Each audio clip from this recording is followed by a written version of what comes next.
Matthew 9.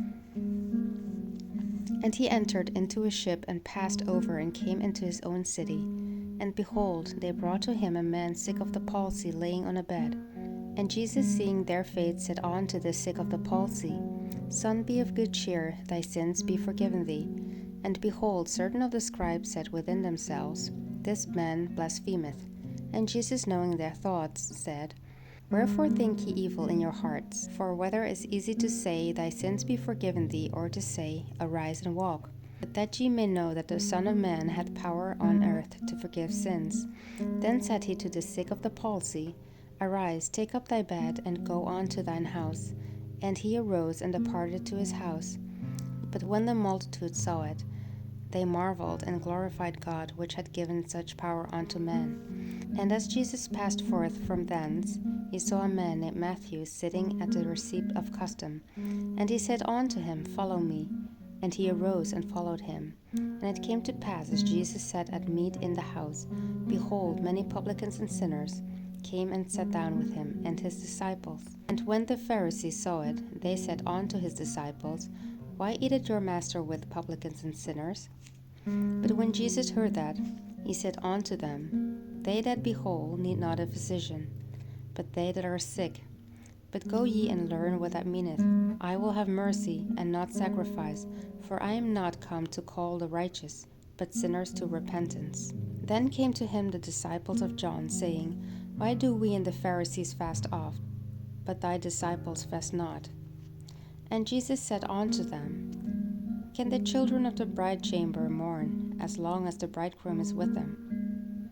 But the days will come, when the bridegroom shall be taken from them, and then shall they fast. No man putteth a piece of new cloth onto an old garment, for that which is put in to fill it up taketh from the garment, and the rent is made worse. Neither do men put new wine into old bottles, else the bottles break, and the wine runneth out, and the bottles perish. But they put new wine into new bottles, and both are preserved.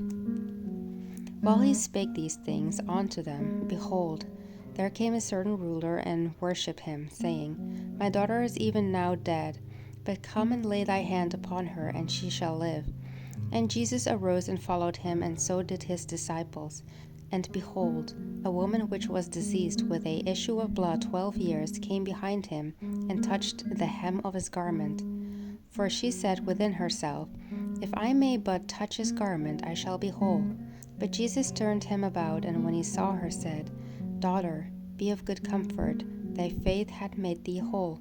And the woman was made whole from that hour. And when Jesus came into the ruler's house, and saw the minstrels and the people making a noise, he said unto them, Give place, for the maid is not dead, but sleepeth. And they laughed him to scorn.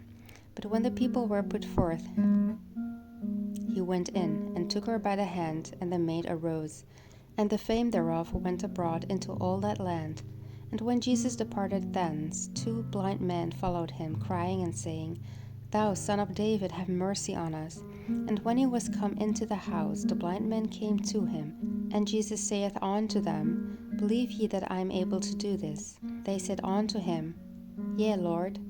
Then touched he their eyes, saying, According to your faith be it unto you.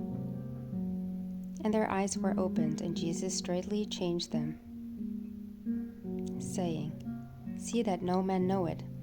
But they, when they were departed, spread abroad his fame in all the country. As they went out, behold, they brought to him a dumb man possessed with a devil. And when the devil was cast out, the dumb spake. And the multitudes marveled, saying, It was never so seen in Israel. But the Pharisees said, He casteth out devils through the prince of the devils. And Jesus went about all the cities and villages, teaching in their synagogues, and preaching the gospel of the kingdom, and healing every sickness and every disease among the people.